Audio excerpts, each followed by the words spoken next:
जय जय राम सिया राम सिया राम जय जय राम सिया राम।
Oh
জ্ঞান ধ্যান বিশেষতি জ্ঞান কর্ম ফল ত্যাগম গচ্ছন্তি রণন্তর দেষ্ট সর্বভূতানাং মাত্র করুণে বস্তু নির্মম নিরহংকার সমদুঃখ সমক্ষ সন্তুষ্ট সততম যোগ্য তৎমধ্রনিষ্ঠ ময়ার্পিত মন বুদ্ধি মদভক্ত সমে প্রিয় यस्मात् दिजते लोकलोकान्नधिगतेष्ट हर्षामर्ष भयोद्भवे मुक्ते सच्चमे प्रिय ओ मनोपेक्ष शुचिर्दक्षदासन दत्तव्यक्त सर्वारम्भ परित्यागी यमोद्भक्त समे प्रिय यनोरिष्यति न दिष्टि न शोचति न काङ्क्षति शुभ शुभ परित्यागी भक्तिमान्य समे प्रिय समसूत्रे च मित्रेश्च तथा मनोपमानय शीतोष्ण सुख दुःखेषु समसंग विवर्जित ओम तुल्य निंदा सुतिर मने सन्तुष्ट न करोति अनिकेत स्थिर मति भक्ति मार्गे प्रियवर हेतु धर्मामृत विदमे तत्त करे उपासते श्रद्ध धनमत परम भक्त स्नेहति मम प्रिय जय जगन्नाथ हरि बोल हरि जय बोलो जय सुभद्रा सबाई मिले एकटु गान जय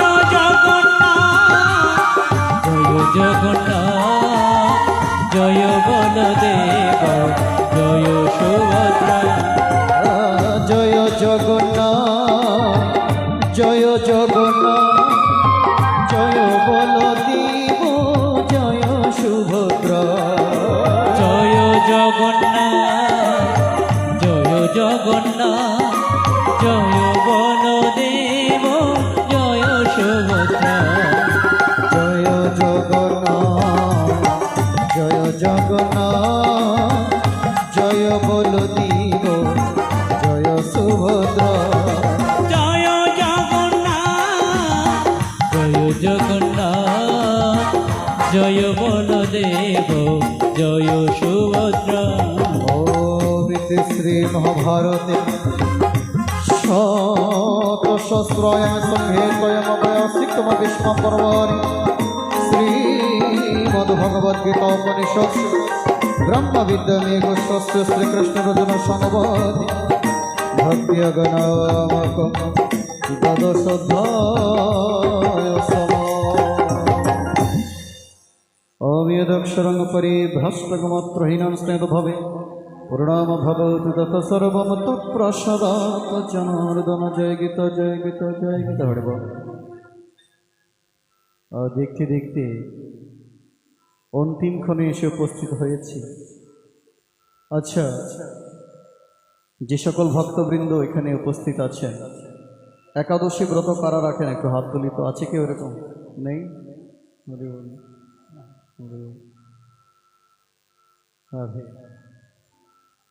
বলছি সন্তোষী মায়ের জন্য ব্রত রেখেছেন, সন্তোষী মায়ের কৃপা পাবেন। মহাদেবের জন্য ব্রত রেখেছেন, মহাদেবের কৃপা পাবেন। দেবী কালীর জন্য ব্রত রেখেছেন, মা কালীর কৃপা পাবেন। কিন্তু এমন একটি ব্রত যে ব্রত রাখলে স্বয়ং গোবিন্দ সন্তুষ্ট হন ভক্তের উপরে, সেটি হলো একাদশী ব্রত। তো যারা এখানে আছেন, অনেকে শরীরে পারে না, দেহ অনেকের সুস্থ নেই, তদুপরি তবুও প্রয়াস করবেন অন্তত মাসে একটি হলেও রাখার। আরেকটি কথা, একাদশী ব্রত তো রাখেন না। আচ্ছা, হরিনাম কারা জপ করেন এরকম আছে কেউ এখানে? একটু হাত তুলে তো। হরিনাম কারা জপ করে? হরি বল। বলছি, নাম ভজ নাম চিন্ত নাম করো সার, হরির নাম বিনি ভবার নবে বন্ধু নাহিয়া। এই জগৎ সংসার থেকে যদি আপনাকে কেউ মুক্তি দিতে পারে, সেটা একমাত্র কৃষ্ণ নাম ব্যতীত আর অন্য কোনো পন্থা নেই। ভক্তি বিনোদ ঠাকুর বলেছেন, গৃহে থাকো বনে থাকো সদা হরি বলে ডাকো, সুখে দুঃখে ভুলো ডাকো, বদনে হরির নাম করবে। বলছে তুমি গৃহে থাকো বনে থাকো যেখানেই থাকো, সর্বদাই তুমি কৃষ্ণ চিন্তা করো, হরির চিন্তা করো, হরিকে ডাকো। তা বলছে,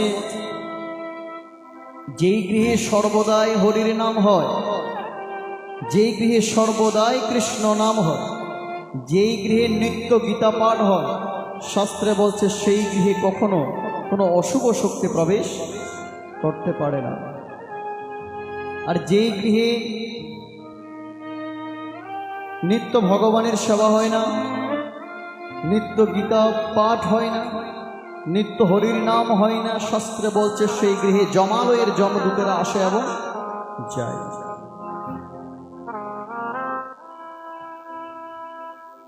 মায়েরা যখন পুজো করেন একটি প্রার্থনা তো অবশ্যই করেন, এসো মা লক্ষ্মী বসো ঘরে, আমারই ঘরে থাকো আলো করে।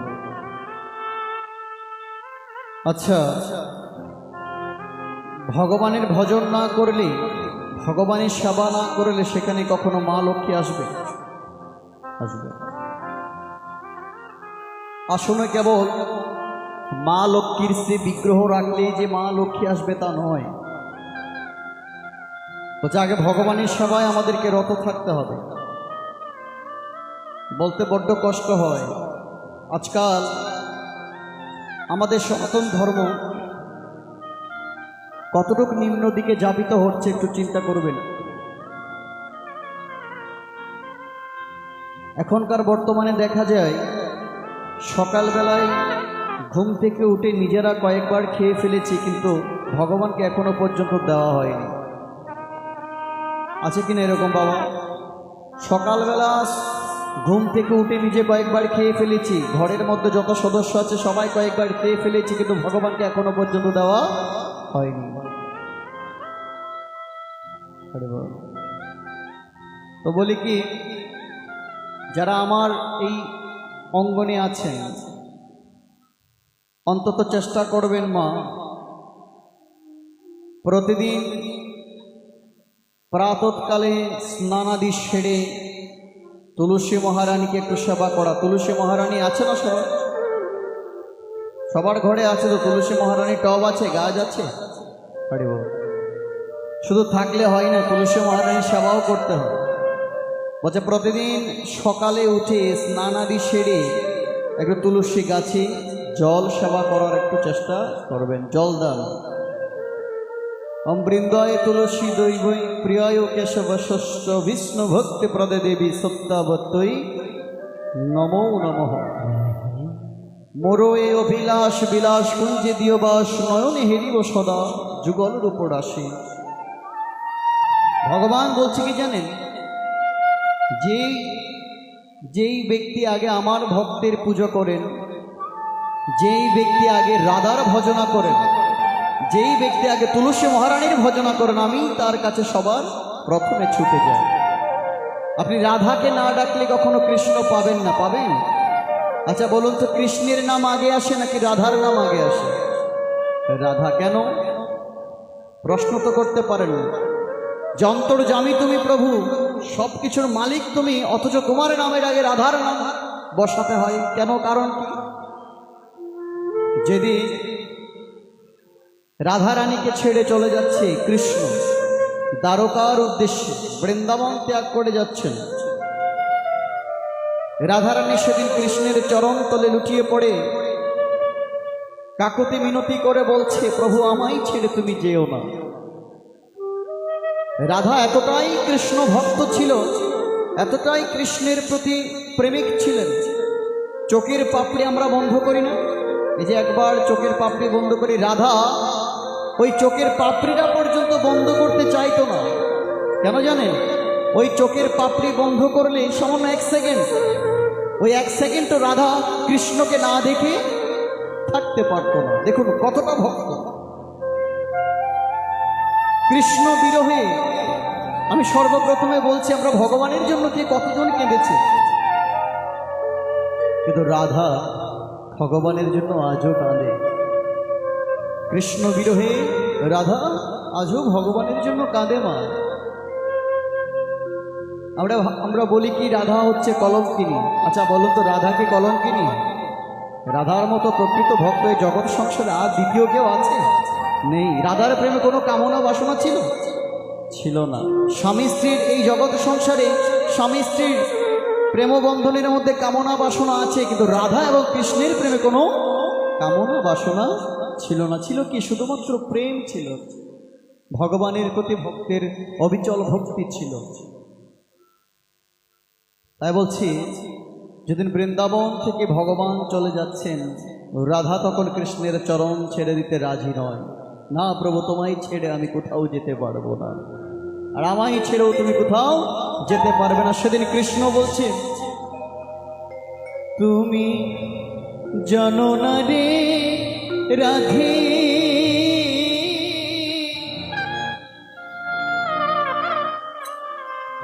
তুমি মোর জীবনের সাধনা। বলছে, তুমি জানো না রাধে, তুমি আমার জীবনে কি, তুমি ছাড়া আমার কোনো অস্তিত্ব নেই। তুমি, আমি, তুমি। তাই তোমায় কথা দিচ্ছি রাধে, যখন আমি নদিয়ার নবদ্বীপে কলির জীবকে উদ্ধার করার জন্য চৈতন্য রূপে আবির্ভূত হব, সেদিন তুমি আমার সঙ্গে সঙ্গেই থাকবে। তা বলছে, রাধা কৃষ্ণর যুগল বন্ধনে একত্রিত হয়ে মহাপ্রভু এই ধরাধামে আবির্ভূত হয়ে আমাদের প্রতিটি জীবকে উদ্ধার করার জন্য। ওরে পৃথিবীতে যত আছে নগরাধিগ্রাম,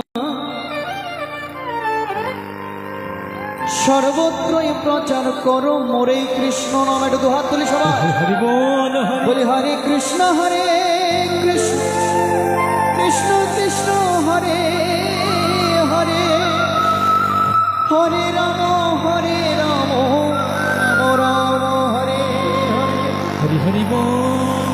ওরে একবারেতে নিলে রাম যত পাপ হরে, পাপীরও সাধ্য নাই তত পাপ করে। মহাপ্রভু বলেছেন, পৃথিবীতে যত আছে নগরাদি গ্রাম, সর্বত্রই প্রচার করো মোরেই কৃষ্ণ নাম। বলছে, কৃষ্ণ নাম ছাড়া তুমি কলির যুগ থেকে উদ্ধার হওয়ার কোনো সম্ভব নয়। সেজন্যই তো বলছে মা, আগে ভগবানের ভক্তের সেবা করবেন। তুলসী মহারানীর সেবা করে নিজ নিজ আসনে ভগবানকে যে আসনে বসিয়েছেন, ভগবান তো আমাদের প্রতিটি মনের আসনে আছে, কিন্তু ঘরের মধ্যে গৃহমাঝে যে আসন রয়েছে, সে আসনে ভগবানকে নিত্য চেষ্টা করবেন একটু ভোগারতির মধ্য দিয়ে ভগবানকে সেবা নিবেদন করার। আরেকটা প্রশ্ন আপনারা আমাকে করতে পারেন চাইলে, ভগবান কি শুধুমাত্র নৈবেদ্যতেই খুশি? ভগবানকে কি মিষ্টি দিলেই পাওয়া যায়? আমরা জানি যে ভগবানের সবচেয়ে প্রিয় খাবার কি? মিষ্টান্ন। এই মিষ্টান্ন খাওয়ার জন্য, দুধি খাওয়ার জন্য, ঘি মাখন খাওয়ার জন্য কতই তিনি লীলা করেছেন। ভগবানকে আমরা চোর হিসেবেও জানি কি? ভগবান কি চুরি করতেন? বলছে, যশোদা মায়ের রাখা মাখনগুলো চুরি করে খেত তার সকালে নিয়ে। ভগবানের গোপালের যে বাল্যলীলা, ভগবানের যে বাল্যলীলা, তার মধ্যে যে অপ্রাকৃত প্রেম, অপ্রাকৃত আনন্দ, সেটা এই জগৎ সংসারে আর কোথাও পাওয়া সম্ভব। একটি কথা, যার সামর্থ্য নেই সেই তো আর প্রতিদিন ভগবানকে মিষ্টি দিতে পারবে না। যার সামর্থ্য নেই সে তো আর ভগবানকে প্রতিদিন আপেল দিতে পারবে না। পারবে কি? ভগবান কি বলছে তাতে আমার কোনো আক্ষেপ নেই। অন্তত ভক্তি ভরে আমার সম্মুখে বসে গঙ্গা যমুনা এই দুটি নদী ভগবান আমাদের দান করেছেন। গঙ্গা এবং যমুনা আপনাদের সবারই তো আছে, আছে না?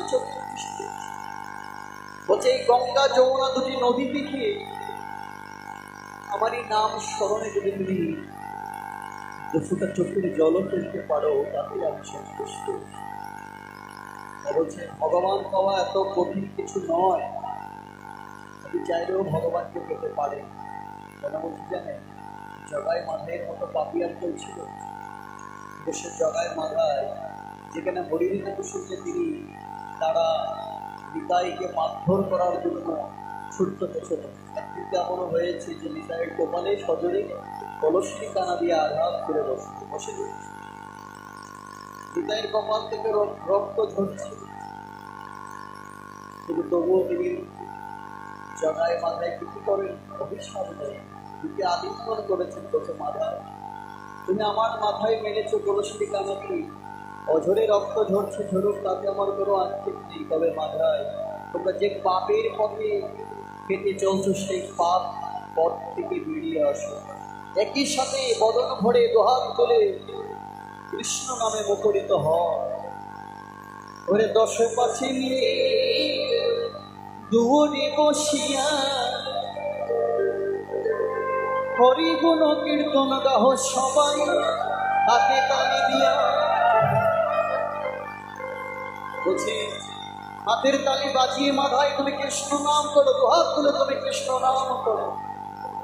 মহাপ্রভু যখন হরির নাম করত, আপনারা বিশ্বাস করবেন কিনা জানি না, শ্রী চৈতন্য চরিতামৃত এই গ্রন্থটা যদি আপনারা পড়েন তবে বুঝতে পারবেন।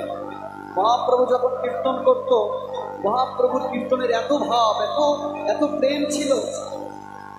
মহাপ্রভু কীর্তন করতে করতে চোখ থেকে যেমন অবিরত কৃষ্ণ বাড়ি, কৃষ্ণ জল ছড়াতে, তার ওই জল দেখে যত ভক্তগণ থাকতো সব ভক্তগণ মূর্ছা যেত।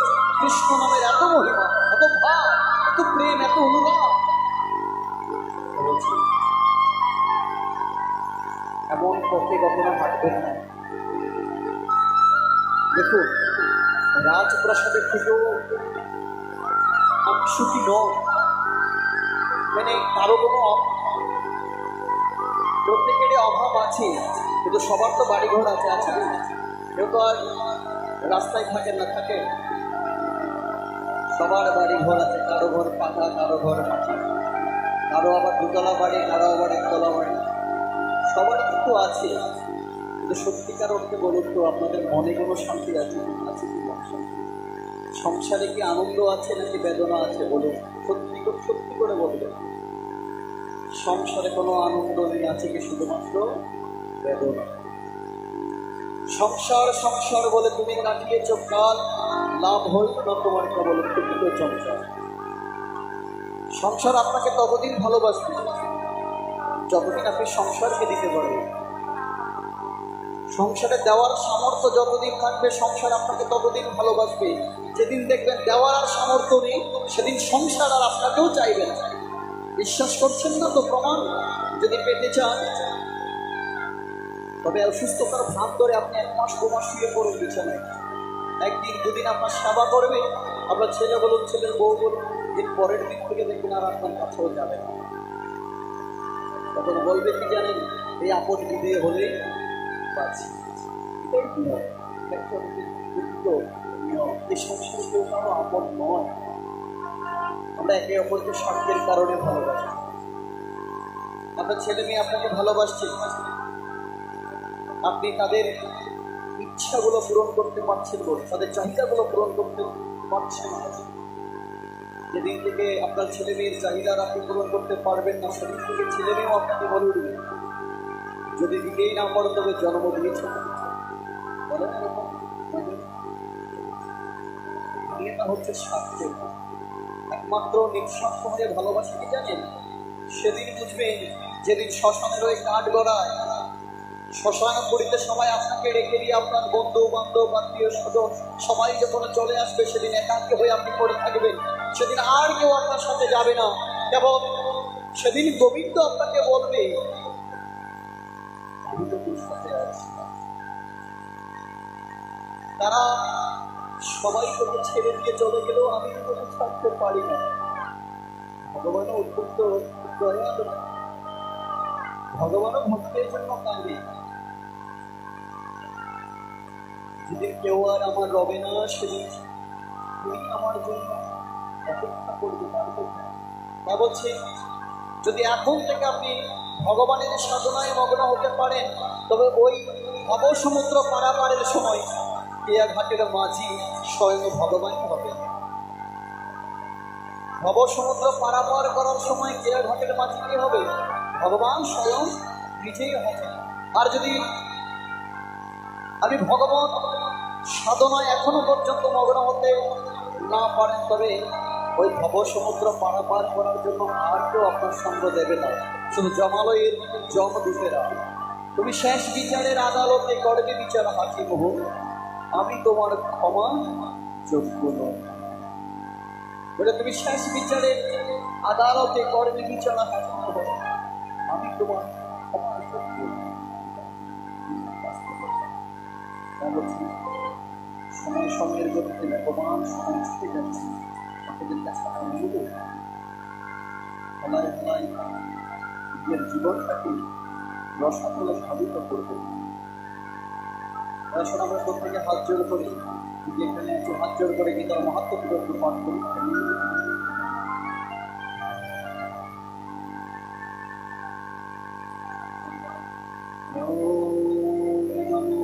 ভগবতে বাসুদেবায় শ্রীমদ্ ভগবত গীতা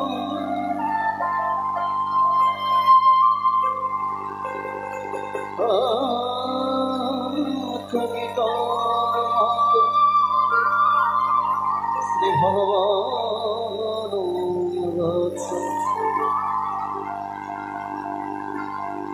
গীতামি হৃদয়ম অর্থ